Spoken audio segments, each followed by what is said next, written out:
What's going on, everybody? It's the Franz, and I'm back again with another Elestrals um, Divine Champions FireStorm reveal trailer. I got a new haircut. We got some new ruins to look at. Let's get into this. It's time for us to highlight 4 incredible new runes that designated a lot of the theming for Divine Champions FireStorm. Let's dive in. Don't you forget that FireStorm pre-orders are going on right now. You can go to shopelestrals.com and pick up the incredible Stellar Exaltair Champion of Hermes promo, or head to your local game shop and pick up a pre-order promo of the Stellar Ampharix Champion of Hestia. Lots of great stuff going on. Every 50 you spend on shopelestrals.com hooks you up with another promo. Great time. If you missed yesterday's reveal, we threw down with some amazing water Elestrals, and today I'm really excited because we've got a handful of runes and more to talk about that are really cool. So when I went into designing this set, I knew there was going to be a focus on fire and wind, and it's funny because the original prototype name of the set was FireStorm, and then we ended up keeping the name because we loved it so much. And in that design, I always was very much so interested in the Bag of Winds from Aeolus and the 4 different winds that existed in Greek mythology. So we decided to create 4 thematic cards around each of these winds, North, South, East, West. bring them to life in Elestrals, and bring some really unique support to a handful of different decks.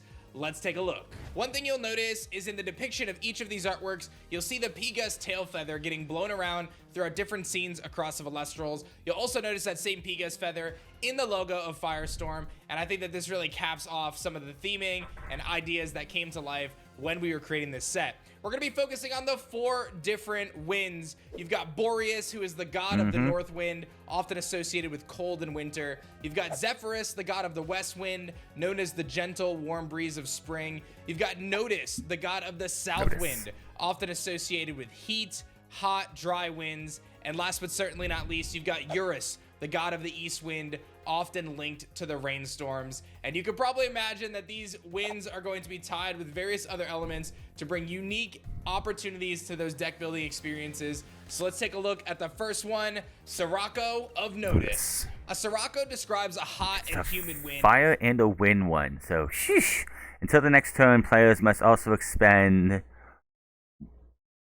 2 spirit in order to declare an attack with an Elestral that is not fire or wind enchanted. Ooh, buddy, that's gonna be fun for anybody who's not got fire or wind on the field. I play fire most of the time. That's like my most heavy one, and I have a lot of my videos on here that I've had clashes for are mostly fire. I've done other decks as well, but yeah, that wouldn't affect me because I'm using a fire wind. But like if I'm going up against a water, or earth, or any of the other elements that aren't fire or wind, that's gonna 2 spirits to make them declare an attack until next turn. So that's not just like, oh, say they have 3 Elestrals on their side of the field and they want to hit you with 3. You go, nope, you're gonna have to give up 6 spirits to be able to declare all 3 attacks.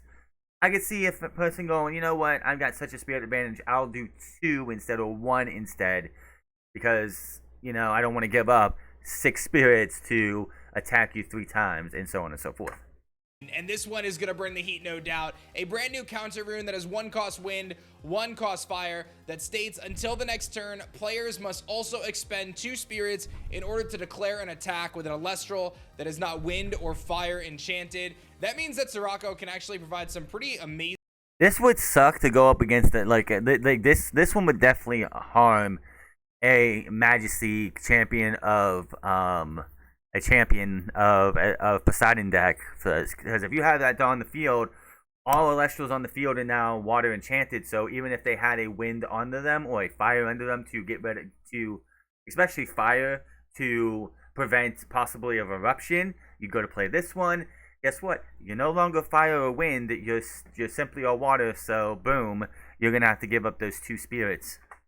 Burn support and force your opponent to really rethink attacking for the turn, because if they attack just 1 Elestral, they're going to have to spend 2 spirits to do so. If they have a wide board where they have a bunch of Elestrals, they're going to have to spend a lot of spirits to be able to attack, and oftentimes this card will just discourage your opponent from attacking in general. So some really cool support here. I know fire and wind have had some really interesting synergies with. To be honest, if I'm going up against a person who plays this, and I'd have to have like a major lead. Like I'm up to like double-digit spirits still and they're like almost down to no spirits before I'm going, okay, it's fine, I'll attack and destroy your Elestral and whatever else, and I'll spend a couple spirits. Because if it's like a really like close clash, or I'm down a little bit, I hate playing. I'm going up against somebody who plays this.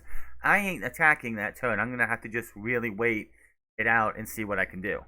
With Wind Burn and Fire Burn and Eruption and a lot of cool combinations there. I think Sirocco, I've noticed, can really slot itself well into some of those types of decks to, again, slow your opponent down in terms of their offensive pressure, much like Tsunami does, but does it in a way that directly affects their Spirit deck. I'm very excited to see this card in action. Up next, we've got the dastardly powerful Monsoon of Eurus. This is a new Wind and Water card, another counter rune. This one may be the best of the lot, I'm not gonna lie. Enchant up to 2 spirits in any combination of wind and water to your field. That means you can enchant, you know, an extra water spirit to your Totagua. You can enchant a wind spirit to your P-Gus to pop a rune. There's a lot of things you could do with this card. Suppress each face-up card that is not wind and water enchanted until the next turn. So not only are you enchanting 2 spirits to your field, but now you're suppressing anything that's not enchanted with wind and water. There are some incredible implications. So basically, if your opponent has a stadium ruin up, a stadium ruins up that's not water, not the mountain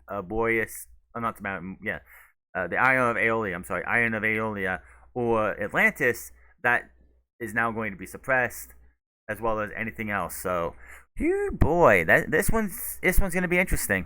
Applications for this card, Monsoon of Eurus. I think this card could be one of the strongest cards that we've released in FireStorm. It's got great synergistic perspective when you look at cards like Hurricane, which are already sharing elements with Monsoon. I think this card is going to be really fun. It's going to make for some really cool battle shenanigans, and that's what a lot of these different wins are going to do. They're going to infiltrate the battle phase in a unique way, and I can't wait to see what you guys cook up because it's a lot of fun. Up next, we've got the North Cold Wind of Boreas, the Mistral of Boreas here, a wind and frost counter rune. This one's a little bit more niche in application, but it does have a powerful effect. This Mistral of Boreas can only be played when an opponent plays an artifact or divine rune. Put that rune in their rune row face down. It can't be played again this turn. So if your opponent goes to cast out an artifact rune or they go out to cast out a divine rune, you can completely shut their play down by flipping it face down. They'll lose the spirits ultimately that they went to try to cast the artifact or divine rune on. Now the question with this, when it comes to divines, can you activate this after they enchant up to 3, or if you're Aeolia, you can up to 4. Can you do it after that so you can put it face down and cost them all those spirits? Or is it just the one spirit they play on the divine? Like, which one? Can you do both of those? Obviously, it wouldn't allow the divine to be loaded up on spirits. It would just be the divine. Well, there's your answer right there. I mean, honestly, that would be a little broken in my opinion, because you're sitting there like, oh yeah, get those spirits on there, then I'll play it. With one spirit on it at that point, but nonetheless you have an opportunity to shut down an opponent's game plan and throw them off for a turn and devastate them in a really unique way with Mistral of Boreas. And Solar Casters, get excited because the Breeze of Zephyros is here. This is a brand new solar and wind card, counter rune as well, that says you can Nexus a wind or a solar spirit. If you do, you may give each solar and wind enchanted Elestral on your field +2 attack and +2 defense until the next turn. Windjin users rise up. Yeah. My goodness, this card. This one definitely feels like this is going to be in the Tornadin deck. Easy. Super cool. A lot of cool opportunities for battle tricks. A lot of cool opportunities to take advantage of the receivers on the wind side of things. Your P-Gus, your Nemi sails, all that stuff. Just a tremendous amount of opportunity in both the wind and the solar element to utilize Breeze of Zephyros to deal some massive damage and catch your opponent off guard. And that's really what we wanted to do here with these 4 wins, is create some new play patterns, some new opportunities. I can see Notice, like the moon, like the first 3 maybe, like the first one definitely in water, wind. If you're an ultimate burn deck where you have fire and wind with obviously Cyclovenom and Eruption and all those other cards that do that, I could see that being used. Monsoon, maybe I could see being used. Breeze of Zephyros, definitely. If you're playing the Windjin Tornadin deck, I could absolutely see that being played in there. Don't really see that being played in any other deck that's wind and solar. That is going to be specifically for one deck. As for the Mistral of Boreas, I don't know. That one's definitely going to be a tough one because your opponent has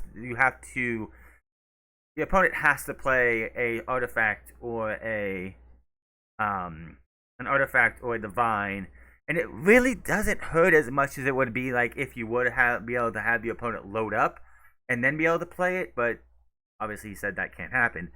Like Sirocco, I can see. Monsoon, absolutely. Minstrel, Breeze of Zephyros. Right now, could be down the line later where we get other cards that are solar and wind. Is got one specific deck, and that's basically all you're going to play. Is the Windjin, Tornadin line. Other than that, you're not playing that in any other deck. To disrupt opponents' gameplay, really catch them off guard, and really capture the thematics of what FireStorm is. I love these cards, and I really think there's some super cool implications for competitive Elestrals and even casual Elestrals with these brand new counter runes. Let me know in the comment section below which one you're excited to use the most, and get started because I'm not even done. We've got more reveals today. Please get a new Elestral. I want to take you guys back to July 2024 when we announced I was wondering when we were going to see these. The first residents of Tartarus. The Tartarus list is a ban list in Elestrals that sends cards off our main playing field and sends them into the realms of the underworld. And obviously starter decks not included, because if you go to a starter deck tournament, you have to play the way they are. So yeah, that's the only other time you can actually use Jataya or Spark It, is if you have them in the starter decks that they come in. And what we've done in the past is we've announced that those cards that were banned were getting retrains or reprints as Elestrals that have escaped from Tartarus. So I'm very excited to announce that we've got 2 new cards coming to FireStorm that are escapees of Tartarus. They made it out with weaker effects that will hopefully allow them to still have some life in the game of Elestrals, but in a way that is not nearly as kind of oppressive or impactful as the other cards initially were. So let's take the title wasn't even its fault. It was just every other card around it. Take a look at those. The first one up is we do have Spark It, Escape from Tartarus. This is when you normal cast, you can look at up to 3 random cards from your opponent's hand and discard one of them. You can Nexus up to 2 Thunder. Okay. So it can still Nexus, but the Nexus effect doesn't have anything. It's just okay. A common in the set. It is a 3 attacker and 1 defense, so a little bit weaker than the original Spark It. And this Spark It states that when you normal cast a Spark It, you can look it up to 2 random cards from your opponent's hand and discard one of them. So rather than getting a full hand rip every time you Nexus, you just look at 2 of the cards, you choose one of them, you get rid of one of them, and then the other card you have knowledge to. But I don't think the stat line for Spark It was the issue. It was just its effect. If you would have kept the stat line to what it was and just gave it this effect, I think it would have been fine. Doesn't give you that knowledge of the entirety of the hand. It doesn't give you the option to pick off anything you want from their hand. And then we still kept the Nexus effect for Spark It, where it can Nexus up to 2 Thunder. This was a tough one. I'll be honest, doing these Escape from Tartarus effects is tough because we want to find something that's still playable, that still captures the original spirit of the card. But obviously the card was... I honestly think it being a 4-1 was not that big of an issue. It was the effect. If you would have kept it as a 4-1 and just gave it this effect, I think it would be fine. Broken to begin with, so sometimes it's a pretty fine line, believe it or not. One attack point here or there, or a slight change to the effect can really be the difference maker of whether a card can be viable or it ends up kind of not being considered. I do feel like this Spark It kind of lands in a really interesting spot where certain decks can utilize it. It's obviously significantly weaker than the original Spark It, but I think this is a much healthier place to be for Spark It, Escape from Tartarus. Now this next... The card art is actually sick. This card I was so sad to ban because I love me a little Jataya, and he was never tried. The sad part is that Jataya is not the reason. Is not like Jataya is taking the fall for other cards taking advantage of its effect. If honestly, especially the biggest issue was Exalt Flare. If Exalt Flare's effect would have been Nexus up to 2, and then it can ascend into a 1 or 2 cost fire that's not named Exalt Flare, then you wouldn't have been able to get those 3 sends onto it to be able to get up to a very big, beefy way to get a 1-hit KO. It would be like you go Nexus, get like a send up from there 1 time, and that's all you get. That was one of the biggest issues there. Trying to do anything wrong, but if you didn't know, Jataya ultimately led to some really interesting gameplay scenarios where players were able to draw their entire deck in 1 turn, and if it wasn't going to be broken when we banned it, it would. The biggest issue that came with this is the fact that you decided to make a titled Ambrosia called Ambrosia Cornucopia, which should have never existed in the first place. You take away Ambrosia Cornucopia, and that, like, half of the problem with Jataya is not there. have eventually been broken at some point, and that was simply because, again, when utilizing with Ambrosia and Cornucopia and some of the different loot. That is your fault. There was, like, Ambrosia Cornucopia should have never existed in the first place. Ambrosia should stay, hey, this card heals you 3 spirits. That is it. There should have been no Ambrosia Cornucopia to exist whatsoever. That you could provide. Jotaya again enabled you to draw your entire deck. So we've changed Jotaya, the Escape from Tartarus version. You can discard an Ambrosia or go into that Discord in order to draw 2 cards. Yeah, no one's playing this card. Is admittedly significantly weaker, but I do think in time there could be enough support that will allow this card to be useful. You can discard an Ambrosia or a Golden Apple of Discord in order to draw 2 cards. So you toss your Ambrosia, you toss. Not a single person's gonna toss an Ambrosia. Maybe a Golden Apple Discord, but hardly anybody's playing Golden Apple Discord. Your Golden Apple gives you some draw power. A pretty strong card. Obviously, you don't want to throw away your regular Ambrosias. There is some value to throwing away your Cornucopias potentially. Throwing away your Golden Apple isn't terrible, but this is a card that we may introduce some additional support for in the future to give it a little bit more of a bump, so that way Jotaya has some love. But I will tell you that Jotaya is going to get some love in other ways in the future, so don't you worry there. But this is a really fun one for us, reprinting Jotaya as an Escape from Tartarus. I do want to say that while it is possible that we ban new cards in the future, or cards in general, I don't necessarily think that every card deserves an Escape from Tartarus version. I think this is a really fun and elegant way for us to handle this, but it's really going to be on a case-by-case basis. Hopefully we don't have to put too many cards in the ban list, but well, I know a couple that should be in the ban list, but we're not going to get into that right now. When we do, we have this option and a kind of a fun way to bring some life back to these Elestrals. And I think Escape from Tartarus cards should be fine with any one of these cards. It's a way to get them back into the meta, or try to, and giving them a new effect, which you're going to reprint these effects anyway, with most of these getting champions or getting reprints for going forward. So I don't see a problem with if a card ends up going to Tartarus full time, full ban, going, well, here's 2 sets later or 3 sets later, we're going to sit there and we're going to make an Escape from Tartarus version that is weaker and has a different effect. And kind of showcase them in a unique way. If you ever want to check out our restriction list, we'll have it in the description below so you can see what cards are banned and restricted in Elestrals. And ultimately, again, Spark and Jotaya, they got the boot, but now they've got their Escape from Tartarus versions. I hope you guys were excited about all of the amazing reveals today. Like I said, those card arts are sick right there. I don't really see anybody playing that version of Jotaya. I mean, you're not gonna, like, Ambrosia, again, Jotaya would have been saved from having to go to Tartarus if Ambrosia Cornucopia did not exist. It did not need to exist. On top of that, if Exalt Flare's